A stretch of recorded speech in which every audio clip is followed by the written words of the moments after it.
Oh, it's so nice to see you. So good to see you. It's been way too long. Right? Oh my goodness. I watched your video this morning. You're so cute. I was so excited. I'm like, oh, it feels like, I don't know what old home day is, but I've heard people say that. So that's what I think it feels like.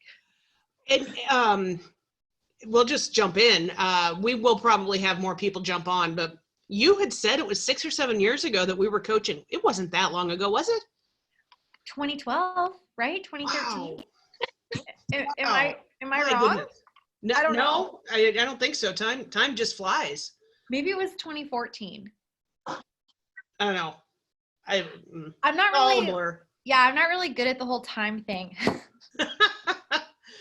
Well, let's start there. So I have told our agents yesterday during our sales meeting a little bit about you, and that you basically grew the largest commercial brokerage that I'm aware of within Keller Williams. And give us just kind of that little part of the story, and then we'll come forward. Oh, okay. So, well, I will rewind a titch to when I had Ashley as my coach. So, I think it was, I don't know what year it was. So a few years back, I thought to myself, I really need a boss. I am way too like footloose and fancy free. I can't hold myself accountable. Like I just knew myself. I am way too all over the place. And so I thought I need to hire a boss. And so most bosses get paid way more than $1,000 a month for coaching. And I thought, well, to be clear, I didn't get paid $1,000 a month. I was coaching with Maps at the time. And that right. But that's how much I was paying. Right. So anyways, so I hired my boss, and her name happened to be Ashley, and Kara Mull was actually the person that did my whole intake form because it happened at family reunion. And she's like, I know the perfect person for you. So I get with Ashley, we start coaching, and within probably the first few sessions, I remember telling you that I had a goal to be retired in 2 years. Do you remember that? Yep. And thank God Ashley is like so kind. And again, like I think I was probably 25, maybe, I don't know. And at the time, and so thank goodness she was so kind, and she just said, okay, great. Like, let's find a way forward. Anything's possible. And she was just awesome like that. And anyways, and so, yeah, so then, she just help me figure out how to make calls, get out of my own head, take the activities. And from there, I just really started to show up at a bigger and bigger level. My mom had unfortunately gotten ill at the time. So I was pretty much learning how to be a CEO, run a business, make cold calls, lead gen, all the things. Fire, coach. Oh, it was so much looking back, and Ashley coached me through it all, the emotional. I mean, I was probably one of those annoying clients. I called her. I'm like, oh my gosh, what do I do about this? And they're saying this, and she just not annoying at all. Oh, well, it was a lot. And so, yeah, so, I mean, we built a commercial team. We grew it because my mom was no longer in production. And then we started to grow a property management side of our company. So now we are the largest multifamily management company in Idaho. We manage 1,600 units, and sell consistently around $20 to $30 million a year in commercial real estate. So in Boise, and then I did retire pretty much. So yeah. How long did that take you from the time you decided you wanted to actually being able to step out and do what you wanted to do? And because that was the key right there, was that, I had joined my family's business, and it was great, and it's a blessing and all of that. Yet I had always had my own vision, my own dreams, my own thoughts about what my life how it could unfold and all of that. And so I think it was 5 years, which, Gary Keller says that you can be anywhere you want to be. Yep. And it's true. With like determined focus. I think I had a singular goal and a very deep why, a very deep passion to why I was willing to take the actions necessary and fall on my face. Okay. Let's go there, because that's also evolved. And we did catch up a little bit a couple weeks ago, and I am so excited for you to share that journey over the last couple of years? Because you've had that fire in your belly and the why for a long time. I think since you were a teenager, right? Oh yeah. Mm-hmm. And so that hasn't changed, but living it and how you're living it and really coming to terms with it, I think happened fairly recently. Oh yeah. Coming to terms with it has been very recently. Yes. Yes. So let me also interject. At one point, and I think this was a couple years ago, you went through the process and became a bold coach. Mm-hmm. Yep. And, taught several times, and then just realized that wasn't fulfilling in the biggest way possible what you're really here to do. Exactly. Yep. Okay. So I think I was coaching Bold for a year and a half. So I don't know how many locations I did. I feel like it was around maybe 20 locations or something like that. Definitely hundreds and hundreds of students, but I eventually had to follow the dream that I had had since I was a teenager and let go of the comfort zone and really, say like, let's go. And that was scary. Okay, so what's the dream? Well, it's definitely evolved, as you said. So when we first, were coaching, do you guys remember when you were teenagers? Because it's getting harder and harder for me to remember that. Not that I'm like really, that advanced in age, but I want you to kind of like rewind and go back, and really touch on when you were a teen and what was going on in your life. Maybe your parents were going through a divorce. Maybe you were struggling with your identity and how you fit into the world. Or maybe your friends were, maybe you even had a friend, become a drug addict or run away from home or things like that. So when I was a teenager. Wait a minute. Let's give context. How old are you now? Okay, I just turned 32 in March last month. So, yeah. Still a child. I'm not that advanced in age, Brian says. That's hilarious. I just don't quite know how to say that. I don't want to call anybody old, so it's advanced in the aging process. So, anyways, so, when I was 13, I had lots of friends that were running away from home, contemplating suicide, struggling with self-harm, identity, and things like that. And my mom had given me this book. And if you have teenagers in your life in any capacity, I highly, highly recommend this book. It's 7 Habits of Highly Effective Teens. There's a teen version. So she gave me this book, and I was obsessed with this book. I naturally I'm a achiever type of personality. And I put this little rubber band on my wrist, and it was like every time I had a negative thought, I snapped it. I was like conditioning my mind to be positive and all the things. And yet my friends were really, really struggling. A lot of them eating disorders and the whole 9 yards. And I was 13. And I remember my mom and I were emptying the dishwasher. And the book said, so the book told me that if there's ever something in your life that you don't know how to handle or you don't know how to resolve, tell an adult.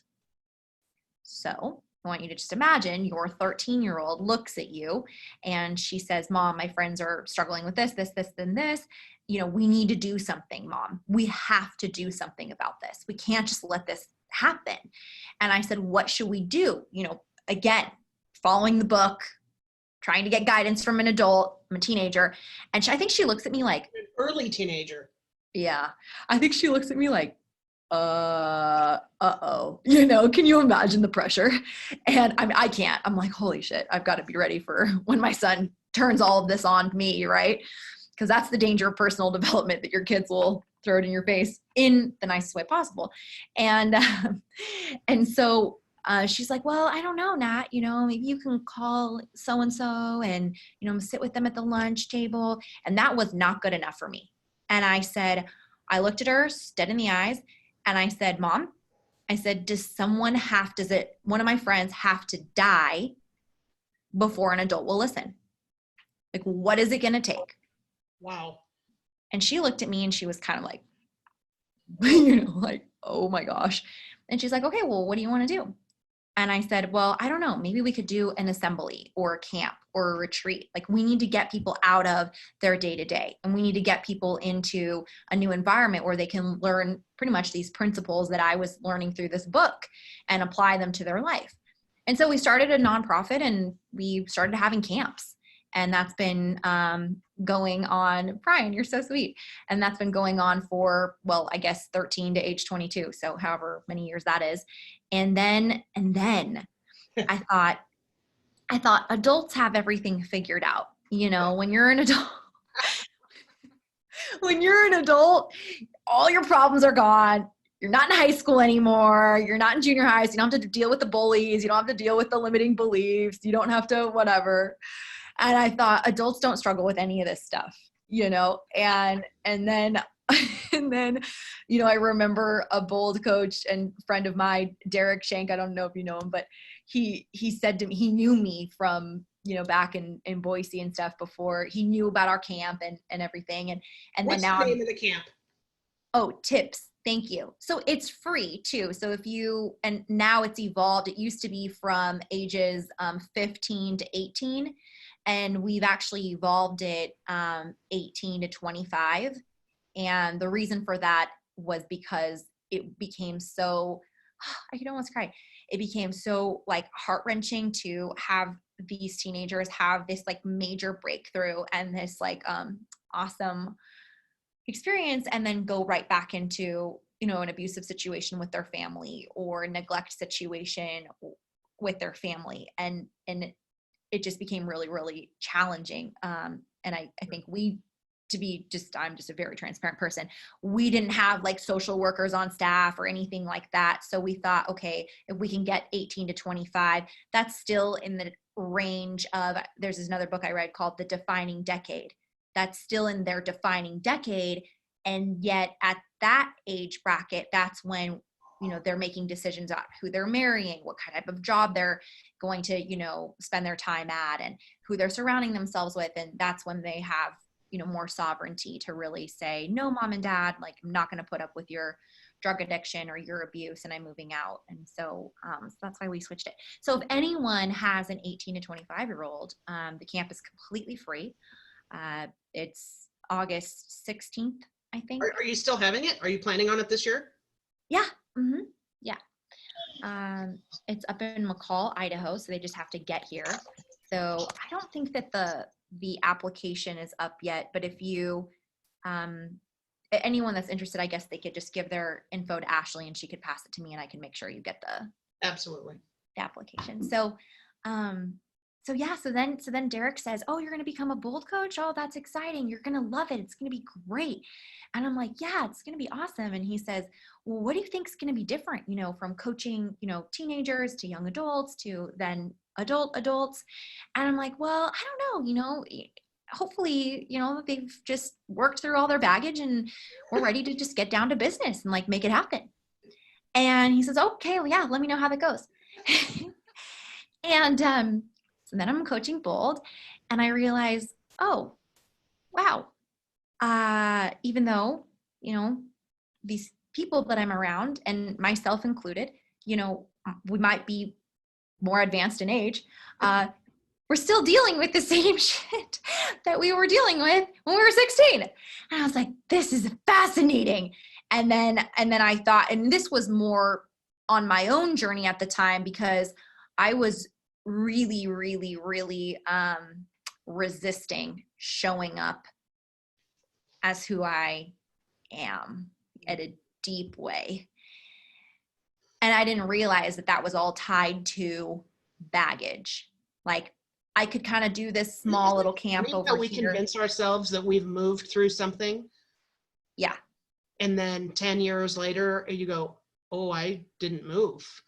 Somehow it's still attached. Yeah. Yes.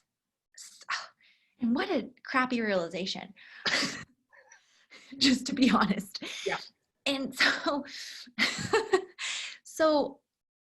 I thought so and also it can be that in one scenario, in one aspect, like me working with the teens and me doing the camp and me kind of being small, because I never really posted about it on social media. I never really told, it was kind of, I had two worlds. I had my You had business. kids there. I mean, how many people go to that camp? Anywhere from 40 to 100, depending on the year. Every year. So we're talking 9 years now, many more. That's a lot of kids to influence. So Yeah. it is big. Well, I guess in my head it was small, but well, I was never transparent about, like, I never showed people really what I was doing. I didn't post about it on social media. I didn't tell our real estate clients. I didn't tell our property management clients. It was like, I was really a disintegrated person. I had my heart and soul over here, and that was in this coaching and transformation. And then I had my business and my head and my, I want to say, like, my more masculine energy over here and my more like feminine energy over here. And I had different outlets for them, and I wasn't integrated, and that caused some major pain. Yes. Yep. So what did that look like? Well, it looked like hell. So, oh, man, integration is really the key to healing. And that's what I've found and keep on finding, because there's always another level. The training never stops. The journey never ends.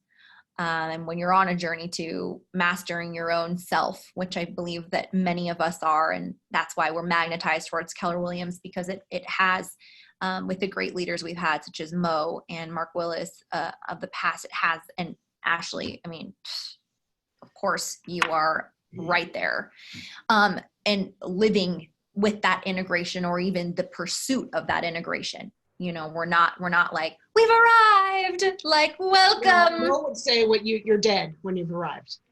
Like, this whole process of becoming doesn't end until you depart. So absolutely, it's ever evolving.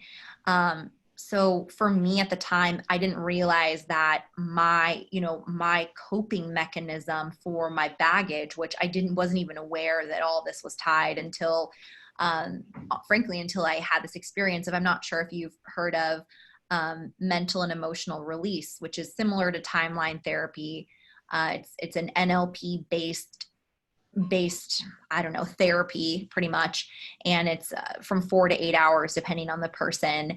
And I had this because I'm a seeker, I wanted to seek my own integration. I wanted to seek my own healing. And so I was going to stop at nothing, in order to kind of get out of it. And so, really what happened was I was noticing that I had this duality in my soul and in my being, where masculine, business, achieving, no feeling, because that's what probably got me to, be like 20 something and like call 75-year-old real estate investors and be like, hey, hire me, so I had these two kind of, this duality, and then here's my heart and here's my soul and here's my mission over here, and completely separate. And I had a vision, and I'll share it with you, 'cause I feel like we're vibing. I feel like we're vibing, like we get each other. So this is a little like weird, but for me, the weird is normal and the normal is weird. So I'm actually in Bold at the time this happened. So I'm coaching Bold, and I'm coaching people through the, if you've been in Bold, the future self visualization. So I'm walking people through this future self visualization. And as I'm doing this, I have this whole vision come to me. And it's this vision of me, and I'm kind of floating out in space, and I have this like cord of light tying me to this, basically what I would call source, or my higher power, the divine. And I'm tied to this like larger globe of light, and this cord is tying me, and I'm floating out. And what's happening is I'm getting further and further away from the globe, and the cord is getting frayed. And then that was happening like in the present moment. And then I saw like a future, basically, if I continued on the path of being in this duality mode, then it was like the fray completely broke off, and I was just like floating out there, not attached to source, and not able to really be in connection with my higher power, the divine, my own soul, my mission, So all the this things. is as you're there guiding other people through it, and now you've got this layer of your own process on it. Yes, exactly. And I was like, oh, this is really interesting. And so all I know, and who knows, because I wasn't reading the paper, because I'm like, oh, I know that visualization. So who knows what kind of visualization I took these people through? Like, who really knows at the end of the day? All I know is when I opened my eyes, everyone was crying. I'm crying. And I don't share what happened with me because I'm like, I didn't want to be like, guys, you'll never believe what just happened. Yeah, you're there for them, right? Exactly. So then I remember I come home and my husband, oh my husband, my dear husband. So I walk in the door and I'm like, and he's like, how'd Bullet go today? You know, because I fly home and so I have my little luggage and everything. How did Bullet go? And he's like, so sweet and everything. And I just start sobbing and I'm like, I'm disconnected from my soul and I don't know how to heal. And like, I'm just like hyperventilating. He's like, and I think my husband probably was thinking, Kind of like your mom probably felt at the dishwasher when you were 13. well, it's a reoccurring theme. Yeah. If you want to hang with me, be prepared to go on a ride. So he's stunned and everything's going to be okay. You're going to be fine. You know, I think whatever. So then it was just like, a couple months after that, I touched rock bottom. Like I'm as real as they come. And I touched rock bottom. I pulled into my garage one day from work and, not from Bold, but just from like my normal kind of working life. And this was June, 2018.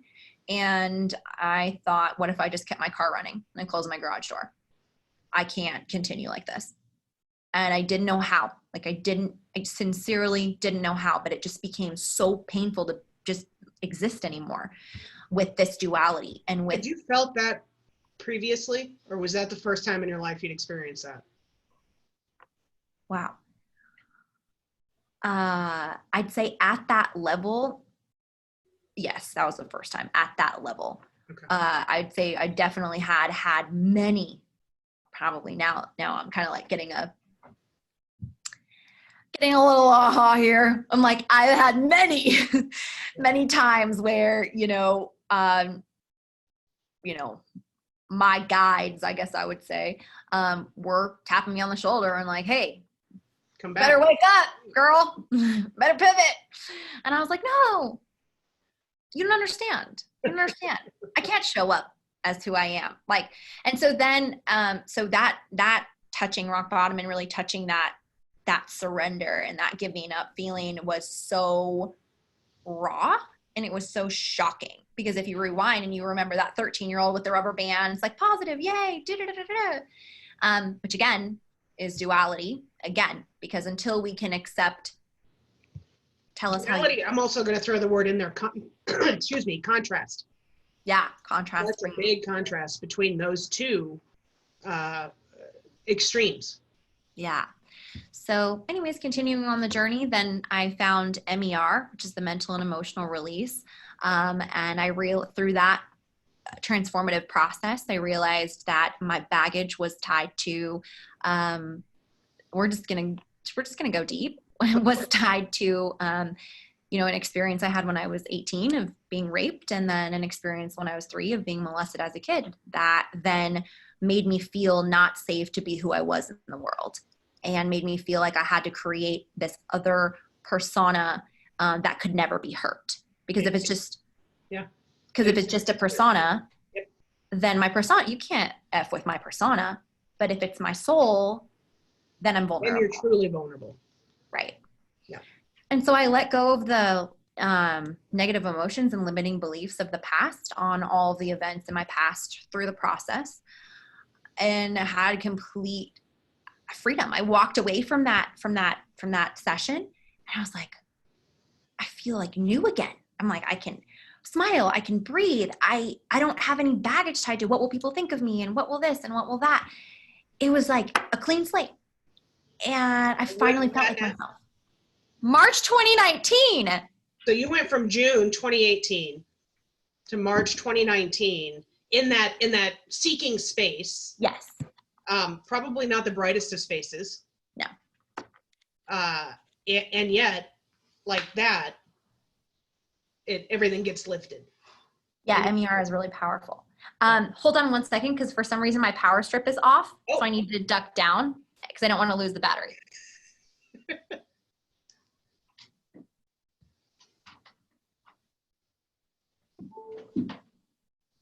Okay, we're totally good now. Okay. That was real touch and go because we were at 5%. So. Oh my goodness. We're good. Push it to the limit. I didn't even notice. Oh, okay. Can you hear me still? Yep. Okay. Very good. So yeah, it was fantastic, that whole experience. And then I was like, I've got to get certified in this. I've got to do this for other people. I was like, I've been searching my whole life for something that like works, because I'm all about, sorry, I kind of swear a little bit, but I'm all about like shit that works. I'm like, don't waste my time with like BS. I don't want to know fluffy, wuffy, duffy shit. Like, I want shit that works. That's just who I am. And so I'm like, give it to me. Like, if it works, I'll do it. And so then I literally convinced, you guys are just gonna, you're like, oh my gosh, this girl is crazy and unreasonable. And I convinced my facilitator for the MER, I convinced him to train me. I convinced him to train me, and I convinced him to, I said, you're doing a service to humanity. I was like, you need to train me, because the other training was 10 days, and that would have been 10 days away from my baby. And I thought to myself, this can't be that complicated. Just give it to me. And he said yes after much persistence. Prodding. Yes. And so he said he couldn't believe he said yes. That was the funny thing. He's like, wait, did I just say we yes? had a question here. Tell us how you built your business, from Kathy, because that unreasonableness is there. She just doesn't take no for an answer. She will go and go and go until it's done. Yeah, and I think part of it is also I really, I hate the whole, sorry, and I don't know if hate is a really strong word, but I'm just kind of a passionate human. So I really do not like the whole concept of the big why. So stressful. It's so stressful because to me, it's like, what's your big why? And it's like, if you don't have like saving kittens in like South Africa or something, I just feel like people judge you. And maybe that's just my, recovering perfectionist side of me. But to me, I figured out what my big why was. And everybody has one. And guess what it is? Wow. I'm going to just save you so much stress on this whole big why concept. Here's what it is. Your big why is not like one thing. It's not one sentence. It's not, oh, it's this camp for teens. That's not my big why. No. My big why is, I call it my ideal scenario. It is the life I'm able to live. It looks like it encompasses everything, and it's a vision. And the vision is like seriously down to what clothes am I wearing? What am I doing with my time day to day? Who are my friends? Who do I get to hang out with, chill with, talk with, collab with, create with? What am I doing for work, and how am I getting paid? And so and like, how many homes do I have? How much passive income am I generating from what different sources? And that was really what caused me to take the actions that I did. Because for some innate reason, I was clear on that You always had clarity on that. Yeah. From even when we started working together. And that's why I was like, I want to be retired in 2 years. And I said, I want to spend 20% of my time on our business, which, coaching, being a CEO and leading and casting the vision. And then 80% of my time, I want to spend it on the camp. At the time, that was as far as my vision had gone, was on this nonprofit, on the camp. Yeah.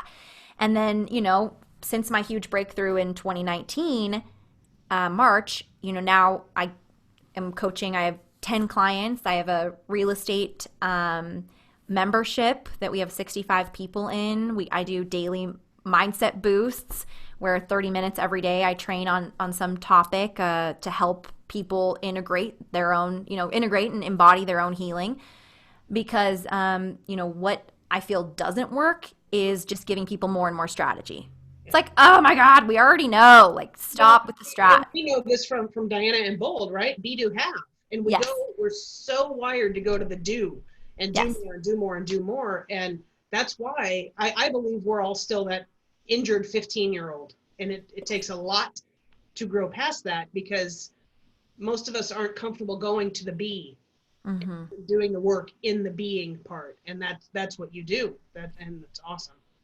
That is it. And you know, having done I think now 40 MER sessions, one-on-one sessions with people, and just seeing, you know, I've done MER on ages 18 to 65 in that whole range, and the amount of unresolved negative emotion and trauma that exists within humanity, because that's just a microcosm, these 40 sessions, is what is causing, it's the root cause of our collective suffering. It's the root cause of our collective division, divisiveness, anger. So once Don't you we can, think, though, it can also become the collective connection? what do you mean, the suffering? Yeah, because I mean, that human condition, right? That there's not an adult that doesn't have some level of suffering, and I believe we're all the same. And that hopefully we can all get to a place of releasing Yes. our damage. At the same Baggage. Yeah. time, that's where we can connect, because we're all the same. None of us get Exactly. to adulthood without some kind of damage. Yeah. And one of my mentors says this is what is most what is most personal is most universal. Yeah, that's good. Oh, Robert, he's an MER practitioner. That's so cool. We have several in our office, which is really cool. Oh, that's awesome. Probably shouldn't have told you I got trained in 2 days, No, but hey. it's okay. Um, that's just who I am. And you think about Tony Robbins, he doesn't have any certifications whatsoever. And I think that when it comes right down to it, being bold enough to implement is where most people struggle. Yeah, for sure. For sure. Okay, so you said the big why, we get stressed out about it. But to me, from the moment I met you, you even though you hadn't had some of these breakthroughs at that point, you've always lived a purpose. Hmm. And so I always connect the big why to the purpose. Why are you here on the planet? How would you define that for you right now? What's the purpose Natalie has on this planet? Empowering and elevating human consciousness, starting with myself. So for you now, because you're not done, you just admitted you're not done, you're still going to be evolving. What does that look like for you? How are you being intentional about that? Oh my gosh. Well, this COVID experience has revealed some additional unhealed parts of myself. Um, and definitely I'm currently processing and working through a knee-jerk reaction that I have that is deeply embedded in my programming, that I am working on. Like, I need to find the lesson in it first in order to release the negative emotion attached to it. So I'm doing meditation, I'm journaling, I'm listening. What is it? You can tell me now or later, but Oh, I can say it. Yeah. what's the trigger? It's what do you think it is? I mean, y'all know me. It's workaholism. It's like that, like go, go, go. That's just that drive. And that's a beautiful thing, and it's awesome and it's great. And I love that about me. And I'm like just relentless, and that's me. And finding a deeper connection with balancing, and different aspects of myself. Motherhood is one of the aspects that's interesting you asked me this question, because just this morning as I was brushing my teeth, sometimes when we get into we do repetitive tasks like brushing your teeth, driving your car, we actually tap into deeper trance states. And when we're in a trance state, we can access more of our unconscious mind. And so I always just allow my unconscious mind to serve me up things that I need to resolve. Mine's usually in the shower. Yes, absolutely. Absolutely. And I'm brushing my teeth this morning, and I have this aha that I have not defined my values and my vision for motherhood. Look what I'm working on. Oh, cool. Your values. Yeah, That's awesome. doing it right now. So good. I'm pretty So clear good. on what they are, but it was time to reevaluate. Yeah. Yeah. And See, I'm clear on my values in work and creation. It's freedom, impact, passion. Done, end of story. I'm there. I'm clear on my values with my husband. It's unity, connection, and communication. I'm not clear on my values and what it means to be a mother. Like, I'm not clear on that. I haven't Well, and defined how old that. is your son? 3. Okay. Well, So there's still chance. He's in the programming phase. I can still undo whatever bad things I've done. plenty of time, plenty of time. And how becoming a mother, how was that process for you? Horrible. Yeah. Well, um, and I don't know how much I don't want to take you anywhere you wouldn't be willing to go, but at the same time you were going through a pregnancy, your mom got really sick. Oh yeah, that was part that I left that whole thing out. Yeah. Which It's pertinent to one of the people we have on here who already is a huge fan. Your mom was diagnosed with what? so my mom was diagnosed with Parkinson's. Then she categorically rejected that diagnosis and she began to work on herself through alternative ways, like everything that you can think of: Chinese medicine, sound healing, Reiki, meditation, herbs, like anything and everything, nutrition, all the things. Well, and she kind of went from your energy, right? You guys are very similar in a lot of ways. Oh, And she was trapped inside of her own body, mm-hmm, right? mm-hmm. Well, she went in for a surgery in May 2017, and it was a routine surgery, they said, for the neck, and she came out a quadriplegic. So she was in the hospital bed and couldn't move. And I had just become a mother, given birth in March 2017. So 2 months prior, my son was born on the 21st. She had her surgery on May 11th. So maybe a month and a half. So here I am, and now I'm still running and growing this business, and I'm still figuring that all out. And yeah, it was one of those rubber hit the road kind of seasons of life where everything that I knew was just obliterated around me. Kind of like the COVID experience, to be honest, is interesting. And I thankfully got to go through that before COVID because I know this experience would have been way more triggering to me than it has been if I hadn't have gone through Sure. that. Everything prepares us, right? Yes. Well, if we extract the lessons, absolutely. So, yeah, and I didn't even mention this, but I'm working on it's like my soul's project right now, and I'm like so freaking excited about it. So I I have this website. It's not up yet, but it's called The Journey with Natalie Lemas, and it's a 30-minute daily mindset boost membership thing. It's $29 a month. It's a buy one get one, so we give one away. For every person that signs up, we give one away because I just feel like these principles, and it needs to be, I want it to just never be a barrier. And the other thing too is like, here's something else also. I didn't make any of this shit up. Like I never want to be like, oh, Natalie. No. I am just a channel filler of information. But it's not like there's no originality in this. Like, this is ancient wisdom and deep truths that anyone can tap into. So that I must say.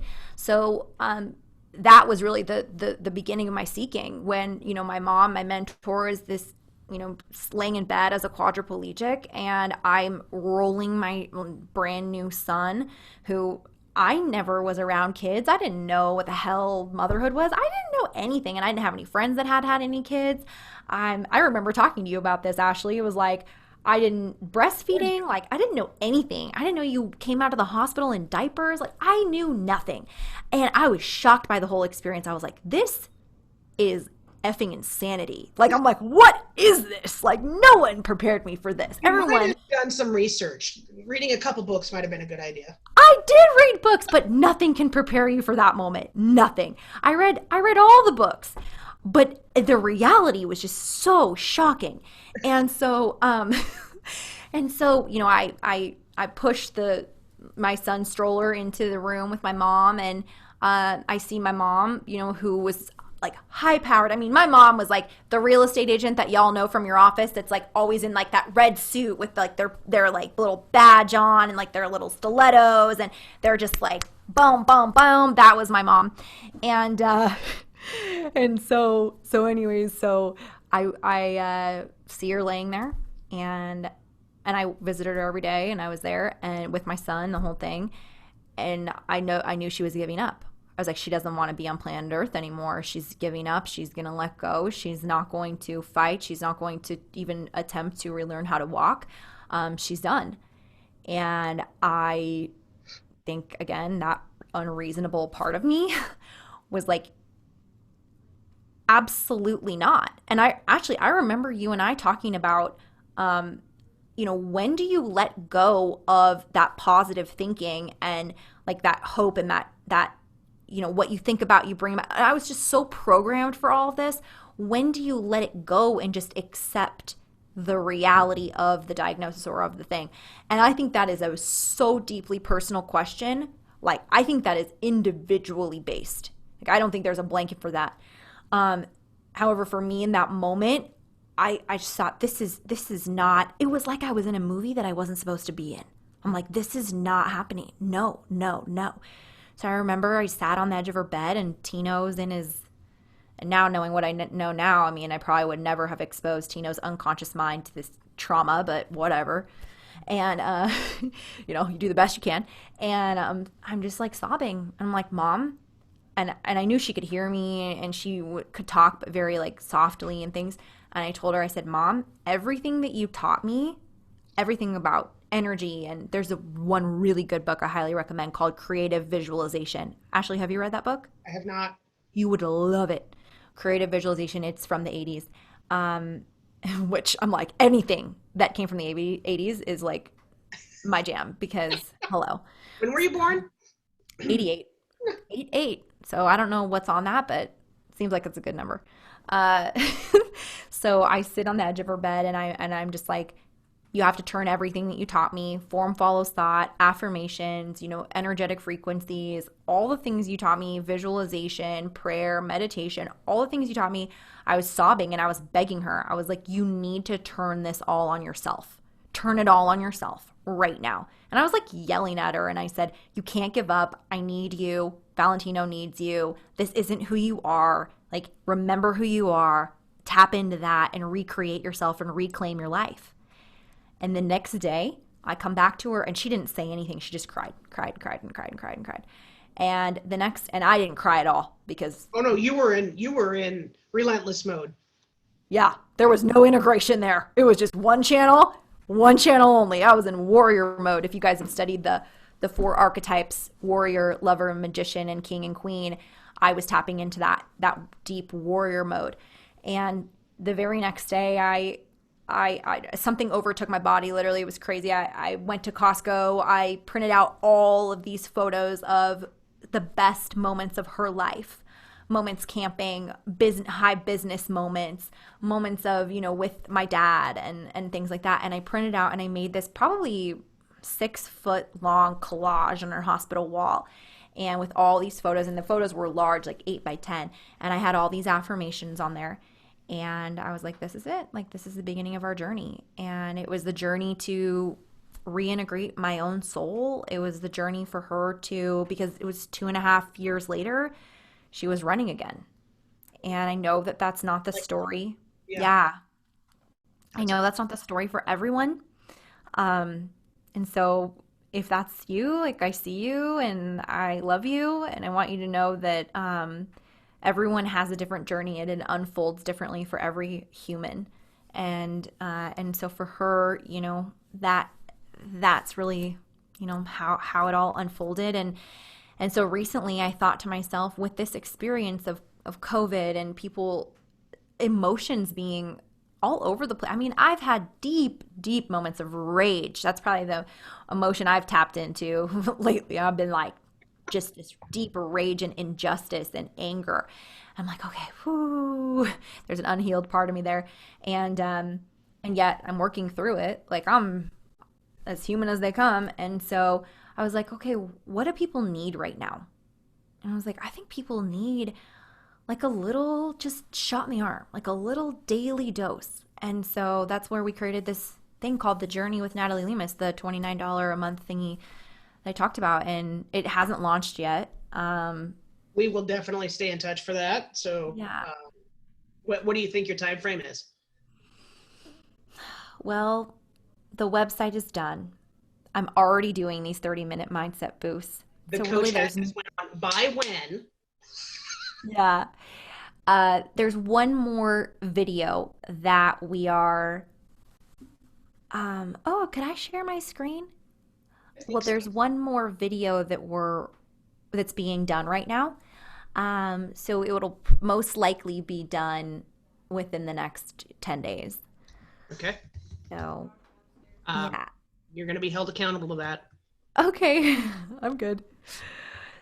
So, I'm yeah. writing your mom's name in the chat box because Judy John said what I was feeling. She said, Natalie, I love how your mom gave to you and you could give it back. And I was tearing up thinking the only person who could have infused her in that way is you. So thank God you're relentless. Yeah, it's when I look back, I'm like clearly could cry. My mom saved my life when I was 18, because after I was raped in Ecuador, I was actually in an abusive relationship with that person. I was on an exchange, a Rotary Youth exchange, and my family came down to visit me, and I was completely like, I was later diagnosed with like Stockholm syndrome. I was completely like just messed up in this, my like almost like brainwashed. Not like No, you were I brainwashed. was brainwashed, and I lost every touchstone of who I was, what my beliefs were, what my value was on planet Earth. It was like I was gone, literally gone. And they came down to visit me, and my mom took a stand for me when I was 18, and shortly thereafter, I wanted to lie and cover it all up, but she forced me to get on a plane and come home, and so I know she saved my life. So I feel like I was just returning the favor. That's awesome. That is so awesome. Powerful family. Powerful family. We're all in each other's lives, to help each other reintegrate and remember who we were before the world taught us to be something else. Dave asked, how long did it take your mom to run? And I think you said 2.5 years. The timing was interesting because you said that was 2017, and then you had your breakdown to break through in 2019. And my thought was, my gosh, you put so much energy into your son and your mom during that time. And you probably, knowing you, we weren't in communication, but knowing you, you probably put it all out there and you weren't taking care of you. Is that accurate? Yeah. So no No. surprise that you would get to a point of that. And yet you're aware enough and you're a seeker enough to break through the other side. Yeah, I think it scared me enough. I was like, how could this even be, sitting in my garage, and I knew on the other side of the door, going into my home, I was going to have, my amazing husband and baby, and I thought this isn't matching up, and I thought this isn't adding up, and that's when I really went hard on my own. I was like, I read The Artist's Way. I love that book. It's such a helpful book. The Artist's Way, and I read, Breaking the Habit of Being Yourself. I had already read that in 2013, but I read it like 3 times, and I just started to journal, and the really one thing that really transformed was actually that year, 2018. So the breakdown was really June 2018, and then our retreat was August 2018. The camp where we like empower and inspire and do all that thing. Yeah. So I was at the camp, and I remember I was co-facilitating it that year with a friend of mine who I'd known since I was a teenager, who'd always been a part of our work and stuff. And he said, at one of our exercises, that's a really, really deep exercise, he looks over at me, he's like, hey, how about you, I think you should participate in this one. And I was like, no, I'm good. And he says, no, I think you should really participate in this one. And I said, okay. So I did, and I just had the biggest release of emotion, and I had this awareness, and this is what I want to share with all of you, is that this is really it. No matter where you are on the energy scale, please have no judgment, or I wish, this is my wish for every human, and this is my wish for myself included in this wish, is that no matter what emotion is showing up for you, whether it's grief, fear, powerlessness, anger, whether it's love, joy, peace, and positive expectation and empowerment, approach those and absorb those emotions with non-resistance, and know that we are humans having a human experience. I had always just tried to be like a positivity robot, and I didn't allow myself to ever feel anything. And in fact, I had shame around my feelings. Oh, I shouldn't be mad at my mom for what happened to her, because that's wrong. It makes no sense. She's alive. I should be grateful. I shouldn't be mad. I shouldn't be sad. She's still alive. Other people lost their mom. I shouldn't be mad at the fact that I have to run this business. That's not fair. Other people would love to have this opportunity. So I was shooting on my emotions, and because I had learned this from the whole snapping thing, I took it too far, and and like you said, you're a recovering perfectionist. That almost always goes hand in hand. If we are perfectionists ourselves, we cast that judgment on everything, and mostly on ourselves. So true. So got to be hyper aware of that. So a couple things I want to bring this in, because we have 9 minutes. First of all, Brian, everything worth doing takes persistence. Man, it doesn't happen overnight. I would not disagree with that at all. And he wants to know how your mom is doing with Parkinson's, which is a very interesting part of the story. yeah. Okay, cool. Did you always, I just am now just barely looking at these. I'd been just so focused in, I didn't look at the chat. This is awesome. Thank you. You guys are awesome. Oh, okay. Okay, I don't even know where to go. What do you want me to say? Sorry, I got distracted. I was reading all the comments. How's Nancy doing with Parkinson's? Oh, my mom. Okay, so she's like walking, and she was running, and then sometimes life is just life. And she fell. So she fell, and this was recent, like October. And she broke her elbow, and she was moving too quickly, and she slipped on her dog's blanket. That's what happened on her hardwood floor. So, and she broke her, she broke her elbow and her kneecap. And she's still walking and everything, but she's still recovering from that. So she's not out there like running and doing all of that. And with Parkinson's, I don't know what medication she takes, but it's a recent thing. She started to take some medication to help with the tremors and things like that. But I think she's either taking some sort of synthetic or some sort of weird thing from China, that I don't know. I don't really know her whole protocol. It's okay. I'll actually put you and Brian in contact. Okay. Nancy and Brian should meet somehow. Okay.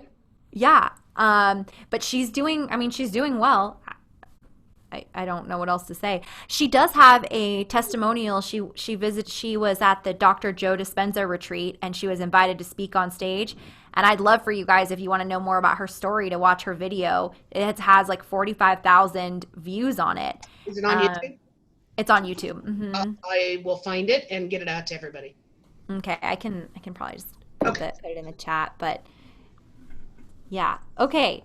So did you always want to be a coach? Sorry. Somebody asked me that. Say it again. Oh, someone asked me, did you always want to be a coach? I didn't know that I wanted to be a coach. I just wanted to be me. and that was a path for that. Yeah, I didn't know. You're a very natural coach. I think it would be hard for you to be in this lifetime and not coach on some level. It's who you are. It is. I just wanted to be myself. And we have an agent, Sherry, who said, I hope we're recording this, which we are. I'd love to share it with my daughter. That shares your fire. Yeah. Cool. That's awesome. That's so awesome. We covered a lot of ground here. Yeah, we did. Any other questions? I'm scrolling back up too. If I missed any, either type it back in or unmute yourself.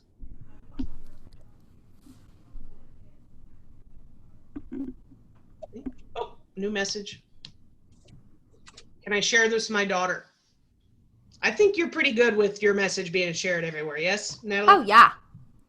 Yeah, I'm very open about, I'm just a kind of what you see is what you get type of human. which is awesome. All right, so what would you like your legacy to be now? I mean, you have accomplished so much in your young age. So what's next? What's the next 3 things for you? And the question just came in from Kristen, who said the same thing. Since you're getting, advanced in age at 32. That made me laugh so hard. Since I'm getting advanced in age. What's next is 10,000 members on, that's my next milestone, is 10,000 members on the Journey with Natalie Lemas, this $29 a month platform, this buy one, give one model. I want to share this, remember going back to like actual shit that works. I want to share actual shit that works for people's mindset daily. I want to be helping people genuinely and from my heart and sharing the journey, because that's what this all is a journey. And I feel like I know that my experiences have been unique in some aspects, like to have kind of one human that has experienced these different things that we've touched on so much. And I know I know that this is my message. I know it's what I'm here to serve and how I'm here to help others on their own path and the reintegration of their soul and their own healing. And I know that 30 minutes a day doesn't seem like a lot. However, it's like, I don't even know how many, seriously, hundreds of books I've read and journals I've done and retreats. You've done the work.